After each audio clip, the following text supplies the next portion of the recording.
le vice-président de la République a-t-il commis une erreur pour faire le travail qu'il a à faire, c'est-à-dire recevoir tout le monde, les syndicats, tout le monde, et après réception, écrire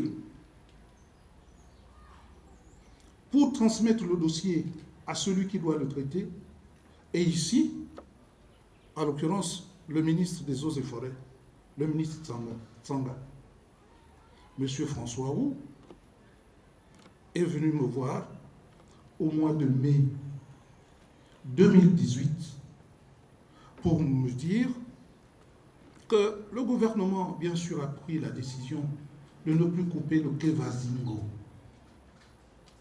Mais que fait-on du quai Vazingo déjà coupé, qui est en déshérence dans la forêt?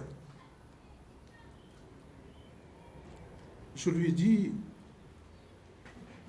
on va saisir le ministre des Eaux et Forêts, car c'est lui et lui seul qui peut vous apporter la réponse appropriée.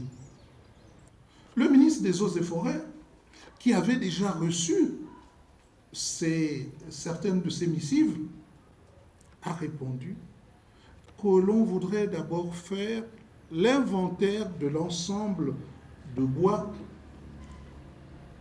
coupés avant de répondre à sa demande. Est-ce que vous, journalistes, d'où que vous venez, certains instrumentalisés, est-ce que vous pensez qu'on peut reprocher au vice-président de la République d'avoir ainsi saisi le ministre des Eaux et Forêts pour que ce dernier puisse donner la réponse appropriée à M. Roux?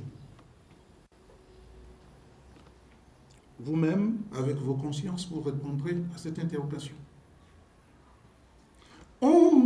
Je viens d'apprendre qu'on me reproche aussi d'avoir été sur la route de Mimongo. Mimongo est une ville coupée de tout.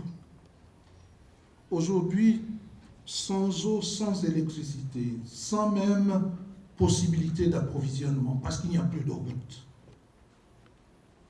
Et comme mon épouse et moi le faisons souvent en réparant les ponts, j'ai acheté 25 mètres cubes de bois, c'est-à-dire des traverses et des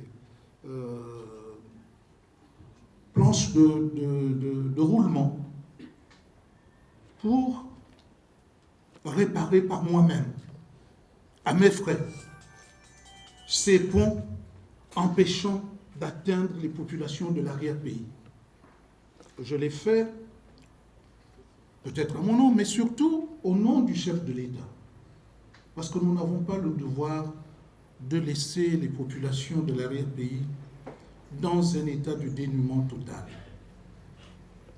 Mon souci a toujours été d'être au plus proche des populations pour essayer de résoudre les problèmes de ces populations. Beaucoup y vivent en ville, ne connaissent pas les réalités du pays.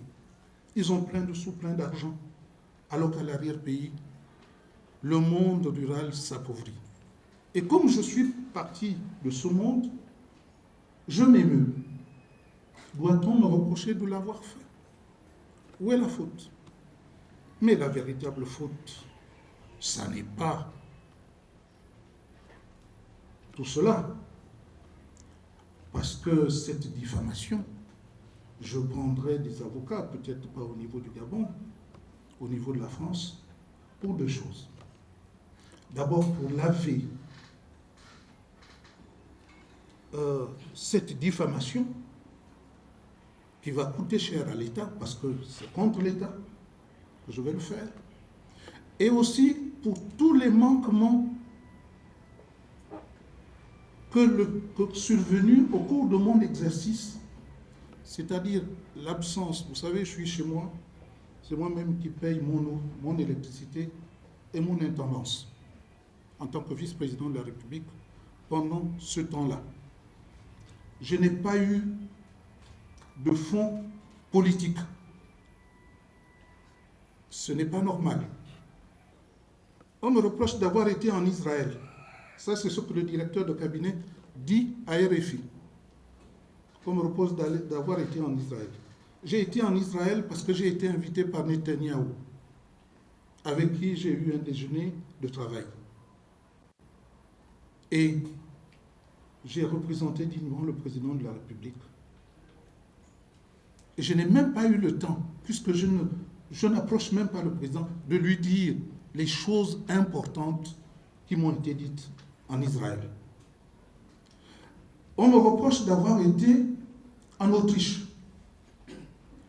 Le dernier conseil des ministres, le président de la République, m'a accordé l'autorisation d'aller en Autriche. Vous vous souviendrez qu'on a eu à inaugurer le Palais des Sports et le président de la Fédération mondiale de handball était là.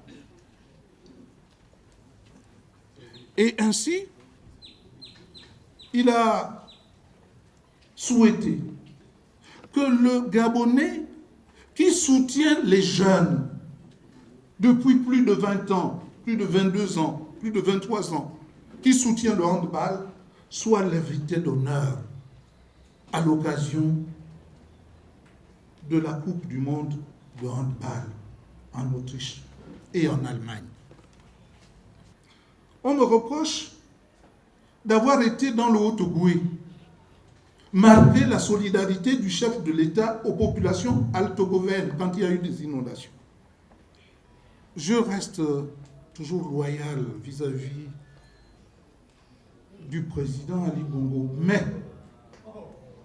mais je lui dénie le droit de m'humilier. Parce que nous nous connaissons.